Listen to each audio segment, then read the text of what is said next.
నిన్ను ప్రేమించినటువంటి నా కుమారుడైన యేసుక్రీస్తు ప్రభువు వారిని నువ్వు ప్రేమించు.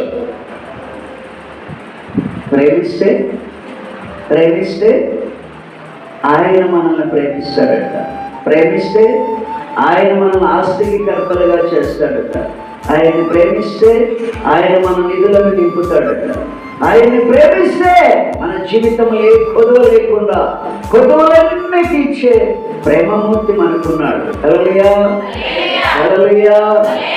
యేసు ప్రభు అంటాడు, నన్ను ప్రేమించు వారిని తండ్రి ప్రేమించును. తండ్రి నేను ఇరువురు మమ్మల్ని ప్రేమించే వ్యక్తి దగ్గరికి వచ్చి ఉంటాము. దేవునికి స్తుతి చెప్పండి. ఇంతకీ ప్రేమించడం అంటే ఏది? ఫస్ట్ గారు ఎంతసేపు యేసయ్య ప్రేమను వివరించి, భార్యాభర్తల ప్రేమను వివరించి, అదిగో అనాథాశ్రమంలో ఉన్న బాబు కోరుకుంటున్న కోరిక, నన్ను ప్రేమించేవారు